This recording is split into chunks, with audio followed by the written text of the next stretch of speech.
जय जगन्नाथ सांग मैंने जय जगन्नाथ आशा करुचे आपने समस्ते भलरे थे भिडटी को आरंभ करने पूर्व मु समस्त को कही रखापी चाहिए आज भिडटी एक स्वास्थ्य संबंधी भिड हम जमी आज समय वृद्ध पाखर आरंभ कर वयस्क ता सहित शिशु शिशु मान आरंभ कर शिशु वयस्क सबु श्रेणीर सबु वर्गर लोक मान पाखरे विभिन्न प्रकार स्वास्थ्य समस्या रही ताहारी मध्यरे एक गुरुत्वपूर्ण स्वास्थ्य समस्या होची श्वास रोग ता सहित छाती रे कफ जमीबा से समस्या को लेकिन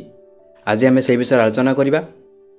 एवं तार किपरि निराकरण करा जाय परिबो से विषय में आम आलोचना करवा रोगटी को किपरि संपूर्ण भाव में भल करा जाय परिबो केते दिन लागिबो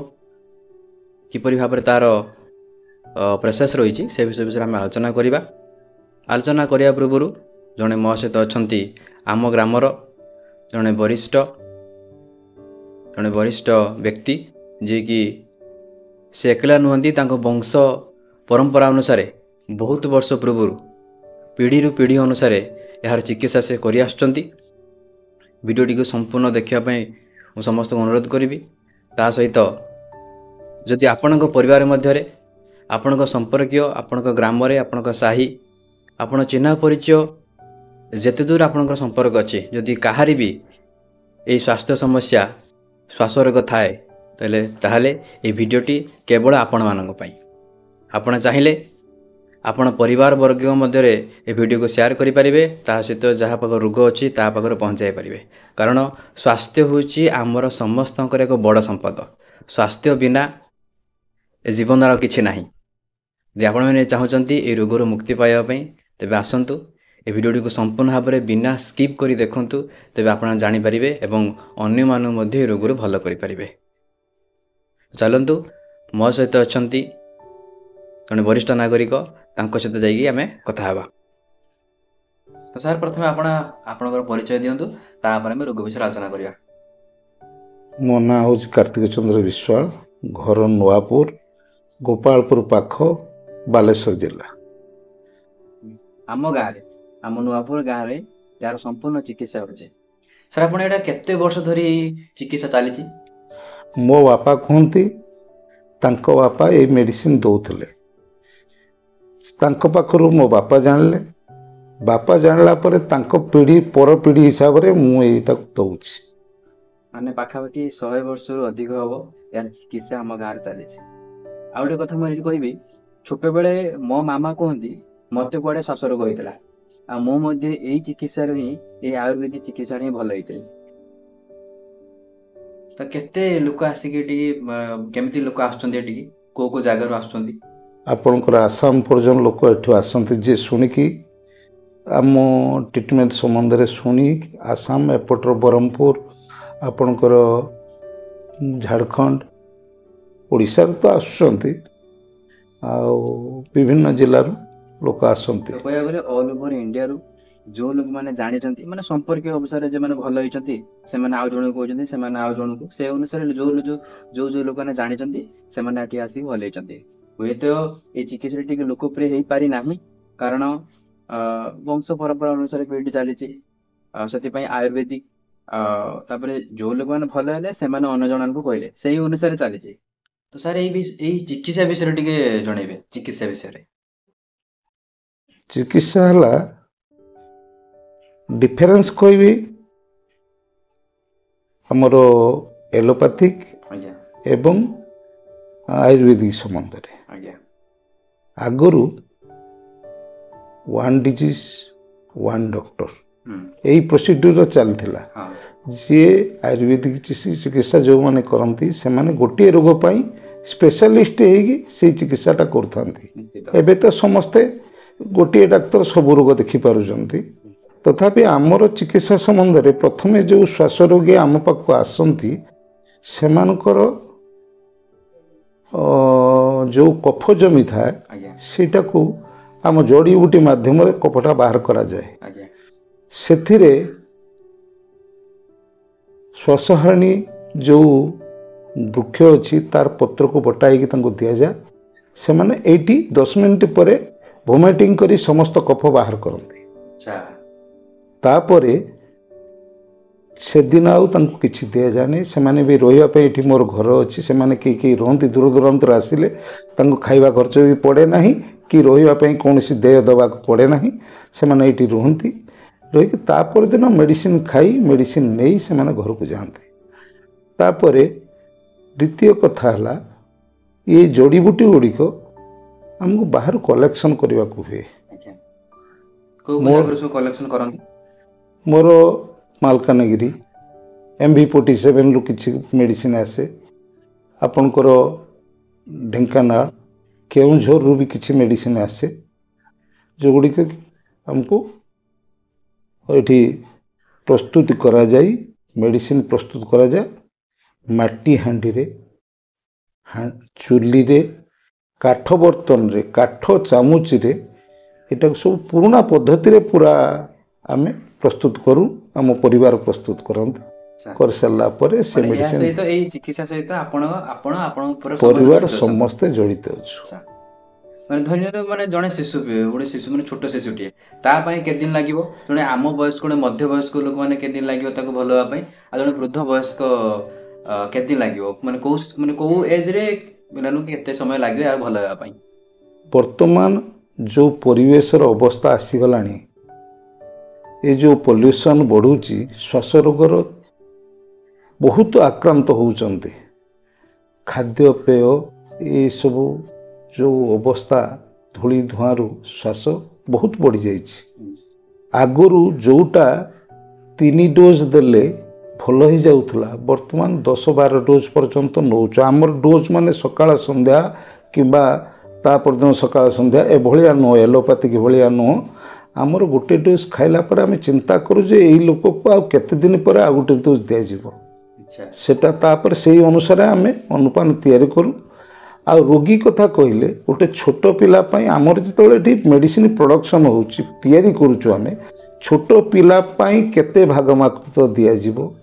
आमे निजे सिद्धांत नो आउ जने 60 वर्षर वृद्ध पई कोन भाग माप निया जिवो सेटा आमे निजे सिद्धांत करी मेडिसिन प्रस्तुत करू केते लोक भले ही गलेनी एठू हजार हजार संख्यार लोक भल होचे आज्ञा मो केते कोन हिसाब दे पारी कोविड आगु बहुत लोक आसुतिले हां मने मो भी सुनितिले कोविड समय रे बहुत लोक आसी के सारम पाखर भले ही जाइचंती आउ नेडी माने बहुत माने मो जानिया भितर बहुत लोक आछंती भले हेबा पई कारण मो जेतु निजे छोटे बडे भले होईची आ मोर ए चिकित्सा पर बहुत विश्वास अछि कारण जे निजे भल होइतिबो तार ही विश्वास आसियो आ सी अन्य जन को कहबो सेति पई मु आज सारन पाखु आसिली ना सारन करे चिकित्सा को लोक मानक पाखु को नेकी पहुंचिया दरकार कारण आज रे ई समय रे प्रकृत चिकित्सा माने श्वास रोग जनित प्रकृत चिकित्सा बा माने छाती रो कफ जमीबा यार प्रकृत चिकित्सा प्राय तो मु कुआडे देखि नै जेहेतु मु निजे भल होइची एबी हेतु मु सारन पाखु आसिली ए चिकित्सा विषय जानिया पई तासे लोकन को जणैया पई आउ कोन कहबे चिकित्सा विषय रे चिकित्सा तो बहुत पुरातन पद्धति है आज्ञा पातंजलि का समय रु चली आसी हां एसो अमोघ अस्त्र जो गोटे आमर कफ एलोपैथिक रे हला कफ को दबेवा इनहेलर दे किंतु आमर सिस्टम हला कफटा को बाहर करदबा हां माने जो माने इनहेलर नोचंदी से माने कोन हुए आज नेले पुणी किस समय पर से माने दिन 2 दिन भीतर ताको बारंबार एटा अभ्यास करिया पड़े इनहेलर पाखो रखिया को पड़े किंतु एथिरे कफटा को केमि बाहर को पूरा कढा जाय परु इनहेलर व्यवहार से परे करिवो नाही सेही बेला चिकित्साटी करा जाय आउ कोन कहबे चिकित्सा विषय रे ये चिकित्सा तो आमर बाप गोसा पंबल चलछि जो माने जानुचंती मु एति कहिबी से माने निश्चित सुस्थ हेबे से माने निश्चित सुस्थ हेबे आपण माने आसंतु आपण मानक संग साथी मान आमर ये एडवर्टाइजमेंट नाही कौन से एडवर्टाइजमेंट आम करूना जड़े लोक भल है से अन्य जन को कहले से भावधारा ना आमर ये चिकित्सा चलती एबे कोविड समय रे टिके चिकित्सा आम बंद कर देइथिलु कारण बहुत दूर दूरांतर लोक आगुरी आसुले एबे मध्य सेमानक पाखरे चिकित्सा आरंभ हलानी कि नाही ठीक भाव में खबर पहुँची पारि नाही तेणु मु अनुरोध करुच्ची जो माने या को शुणुचंती अन्य लोकर उपकार पाई सेवा मनोवृत्ति रे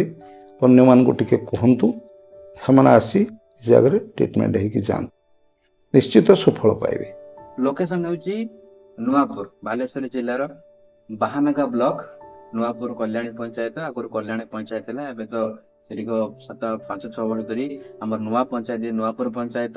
ସମସ୍ତେ ନୂଆପୁର ପଞ୍ଚାୟତ ଆସିଲେ ମୋ ସହିତ ଯୋଗାଯୋଗ କରିବେ, ମତେ ମେସେଜ କରିବେ, ନହେଲେ ମୋ ସାର୍ଙ୍କର ନମ୍ବରକୁ ମେନସନ କରିଦେବି, ଆପଣ ସେ ନମ୍ବର ସହିତ କଣ୍ଟାକ୍ଟ କରିପାରିବେ। ନଚେତ ମୋ ସହିତ କଣ୍ଟାକ୍ଟ କଲେ ବି ମୁଁ ଆଣି ସାର୍ଙ୍କ ଘର ପାଖରେ ଆଣି ଛାଡ଼ି ଦେଇଯିବି। ତା ସହିତ ଆଉ ଗୋଟେ ଭଲ ସବୁଠାରୁ କଥା ଯେ କି ଏଠିକି ଆସିଲେ ଆପଣଙ୍କର ଖାଇବା ଖର୍ଚ୍ଚ, ରହିବା ଖର୍ଚ୍ଚ ଏସବୁର କିଛି ଆବଶ୍ୟକ ପଡିବନି। କେବଳ ଚିକିତ୍ସା ବାବଦରେ ସାର୍ ଯାହା ବି କିଛି ନେବେ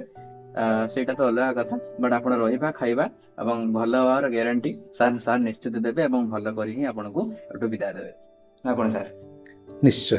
ଠିକ ଅଛି। ଆଉ ସେ ଜଡିବୁଟି ବିଷୟରେ ଆମେ କିଛି ଦେଖିପାରିବା କି? ସେ ଜଡିବୁଟି କଣ ବା କୋଉଥିରେ ଅବଶ୍ୟ ତିଆରି? ଏଠି ନାହିଁ, ଦେଇପାରିବି। ଆପଣଙ୍କର ମାଲକାନଗିରିରୁ ଯେଉଁ ଜଡ଼ିବୁଟି ଗୁଡ଼ାକ ଆସୁଛି, ଜେଷ୍ଟି ମଧ୍ୟ ଆସେ ମାଲକାନଗିରିରୁ, ଆଉ ଶୁଣ୍ଠି ଆସେ ବାହାର ଷ୍ଟେଟ୍ରୁ। ଏମିତିଆ କିଛି ଜିନିଷ ଅଛି ଯେଉଁଗୁଡ଼ିକ ଡାଲଚିନି, ଆପଣଙ୍କର ଲବଙ୍ଗ, ତାପରେ ଆପଣଙ୍କର ପିମ୍ପୁଳି, ଏଭଳିଆ ବହୁ ଜଡ଼ିବୁଟିର ମିଶ୍ରଣ, ଚେର ଏବଂ ଫଳ, ମରିଚ, ଗୋଲମରିଚ ଏମିତିଆ ଦିଆଯାଇକି ଗୋଟେ ଘିଅରେ ଗୋଟେ ମେଡିସିନ ତିଆରି କରାଯାଏ। ଘିଅରେ ତାର ଲିକ୍ୱିଡଟା ହେଲା ଘିଅ, ଅରିଜିନାଲ ଗାଈ ଘିଅ। ଯେଉଁ ଗାଈ ଘାସ କୁଟା ପତ୍ର ବ୍ୟତୀତ ଅନ୍ୟ କିଛି ଖାଉନଥିବ, ଆମେ ସେମିତିଆ ଗାଈକି ସଂଗ୍ରହ କରୁ। ସେ ଗାଈର ଘିଅ ଯେଉଁ ସଂଗ୍ରହ ଯେଉଁମାନେ କରନ୍ତି ସେମାନଙ୍କ ପାଖରୁ ଆଣିକି ଏଇ ଯେଉଁ କିଣା ଘିଅ ଆମେ ବ୍ୟବହାର କରୁନା। ତାପରେ ସେଇ ଘିଅରେ ପ୍ରସ୍ତୁତ ହୁଏ, ହେଲା ପରେ ଲୋକଙ୍କୁ ଆମେ ଦଉ। ସାର୍ ଏଇ ଯୋଉ ବନେଇବା ପଦ୍ଧତିଟା କହିଲେ, ସେ ଯୋଉ ମେଡିସିନ ବା ସେ ଲିକ୍ୱିଡ ଆପଣ ବନେଇକି ରଖିଛନ୍ତି ନା ରୋଗୀ ଆସିଲା ପରେ ହିଁ ବନା ଯାଇକି ତାକୁ ସେଇ ସମୟରେ ଦିଆଯାଏ? ରୋଗୀ ଆସିଲା ପରେ ତାର ବୟସ ଆଉ ଦେହର ଓଜନ ତାକୁ ଆଖି ଆଗରେ ରଖି ଆମେ ମେଡିସିନ ପ୍ରସ୍ତୁତ କରୁ। ଆଚ୍ଛା, ଇଏ ତ ସବୁଠାରୁ ଭଲ କଥା, କାରଣ ଆମେ ଯୋଉ ବଜାରରୁ ଯୋଉ ମେଡିସିନ ଗୁଡା ଖାଉଛୁ, କେତେ ଦିନ ଆଗରୁ ତାହା ବନା ଯାଇଛି। ଲୋକମାନେ ମେଡିସିନ କିଣିବା ପୂର୍ବରୁ ତାର ଏକ୍ସପାୟରି ଡେଟ୍ ଚେକ୍ କରୁଛନ୍ତି, ତାର ଠିକ ଟାଇମ ଅଛି ନା ନାହିଁ। କିନ୍ତୁ ଏଠି ଆପଣ ଆସିବେ, ଆପଣଙ୍କର ବୟସ ଅନୁସାରେ, ଆପଣଙ୍କ ଓଜନ ଅନୁସାରେ, ଆପଣଙ୍କ ଶରୀରର କଣ୍ଡିସନ ଅନୁସାରେ ମେଡିସିନ ବନାଯିବ, ଲିକ୍ୱିଡ ବନାଯିବ, ଆପଣଙ୍କୁ ଦିଆଯିବ। ହଁ କଣ ସାର୍? ଗୋଟେ ଛୋଟ ପିଲା ବି ସେ ମେଡିସିନ ଯୋଉ ଦିଆଯାଏ ସେ ଖାଇପାରୁଛି, ଜଣେ 60 ବର୍ଷର ବୃଦ୍ଧ ବି ସେଟାକୁ ଖାଇପାରୁଛି, ତା ଅନୁସାରେ ଦିଆଯାଉଛି। ଯଦି ଆପଣଙ୍କର ଶ୍ୱାସଜନିତ କିଛି ସମସ୍ୟା ଅଛି, ଆପଣଙ୍କ ପରିବାର ମଧ୍ୟରେ ଶ୍ୱାସଜନିତ ସମସ୍ୟା, ତା ସହିତ ଛାତିରେ କଫ ଜମିବା, ଛାତିରେ କଫ ମଧ୍ୟ ୱାଶ କରାଯାଏ, ହଁ ସାର୍? କଫଟା ବାହାର କରିଦିଆଯାଏ ଟୋଟାଲ। ଯଦି ଆପଣ ନିଜେ ଦେଖିବେ ଯୋଉ ଢମା ଆପଣଙ୍କୁ ଦିଆଯିବ ସେଇଥିରେ ଆପଣ କଫ ବାହାର କରିବେ। ଆପଣ କଫ ବାହାର କରାଯାଇକି ଆପଣ ଦେହରେ କୋଉ ଟାଇପର ଅଛି ଆପଣ ନିଜେ ମଧ୍ୟ ଜାଣିପାରିବେ ଆପଣଙ୍କ ଶରୀରରେ କୋଉ ଭଳିଆ କଫ ଜମିକି ରହିଛି। ଯଦି ଆପଣଙ୍କ ପରିବାରରେ ଏଇଭଳିଆ କିଛି ରୋଗୀ ଅଛନ୍ତି, ଶ୍ୱାସଜନିତ ସମସ୍ୟା ଅଛି, ତେବେ ଆପଣ এই ଭିଡିଓଟିକୁ ବିନା ସ୍କିପ୍ କରି ଯଦି ଦେଖିଥିବେ, ତେବେ ଯାଇ ବୁଝିପାରିଥିବେ। ଆପଣ ଏଠିକି ଆସନ୍ତୁ, ସମ୍ପୂର୍ଣ୍ଣ ଭାବରେ ଚିକିତ୍ସା ହେଇକି ଯାଆନ୍ତୁ, ଏଇଟା ମୋର ଆଶା। ତ ଏଇଟା ହଉଛି ସାର୍ଙ୍କର ସେଇ ଚିକିତ୍ସା କକ୍ଷ, ଯେଉଁଠି ସାର୍ ସେ ରୋଗୀ ମାନଙ୍କର ଚିକିତ୍ସା କରନ୍ତି। ତା ସହିତ ସାର୍ଙ୍କର ଆଉ ଗୋଟେ ମଧ୍ୟ କାମ ଅଛି, ଯୋଉଟା ହଉଛି ନୀଳାଚଳ ଭଜନ ସନ୍ଧ୍ୟା। ଏଇଠି ପିଲାମାନେ ଆସନ୍ତି, ସଙ୍ଗୀତ ମଧ୍ୟ ଶିଖନ୍ତି। ଆମେ ତ ସେସବୁ ବିଷୟରେ ଆଲୋଚନା କରିବାନି, ଆସନ୍ତୁ ଦେଖିବା ଯୋଉ ଜଡିବୁଟିକୁ ନେଇକି ସାର୍ ଚିକିତ୍ସା କରନ୍ତି। ଜଡିବୁଟି ମୁଁ ଆଣିକି ଖୋଲିକି ରଖିଯିବି ଏଇଠି। ସେଇ ହଉଛି ସେଇ ସବୁ ଜଡିବୁଟି ଅଛି, ବହୁତ ପ୍ରକାର ସବୁ ଅଛି, ଜଡିବୁଟି ଅଛି ସବୁ। ତାପରେ ଏଇ ଯୋଉ ହାଣ୍ଡି ଦେଖୁଛନ୍ତି, ଏଇଥିରେ ହିଁ ଏସବୁର ତାର ପ୍ରୋସେସ ଅନୁସାରେ ତାକୁ ବନାଯାଏ। ବନା ସରିଲା ପରେ ଯାଇକି ରୋଗୀ ମାନଙ୍କୁ ଦିଆଯାଏ। ଘିଅ ଦେଖିପାରୁଥିବେ, ପୁରାପୁରି ମୁଁ ଯାହା ଦେଖିଲି ପୁରା ଅରିଜିନାଲ ଘିଅ। ଆଜିକାଲି ଯୋଉ ବଜାରରେ ଯୋଉ ଘିଅ ମିଳୁଛି, ସେଇ ଘିଅ ଗୁଡ଼ିକ ସବୁ ଗୁଡାକ ଭେଜାଲ, ତା ଦେହରେ କୌଣସି ଅରିଜିନାଲ ନାହିଁ। ଇଏ ପୁରାପୁରି ଅରିଜିନାଲ ଘିଅ ଅଛି।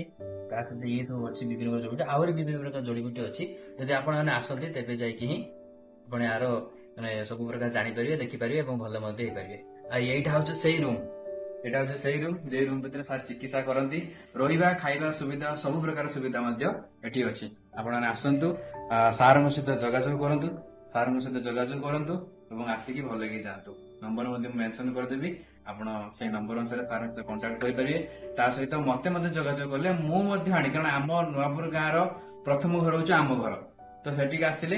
ମୋ ସହିତ ଯୋଗାଯୋଗ କଲେ ମୁଁ ଆଣି ସାର୍ଙ୍କ ଘର ପରେ ଆଣିକି ଆପଣଙ୍କୁ ପୁରା ସୁରକ୍ଷିତ ଭାବେ ଛାଡି ଦେଇଯିବି। ଠିକ ଅଛି, ରହିଲୁ, ପୁଣି ଦେଖା ହବ ଆଉ ଗୋଟେ ଭିଡିଓ ମାଧ୍ୟମରେ। ଜୟ ଜଗନ୍ନାଥ।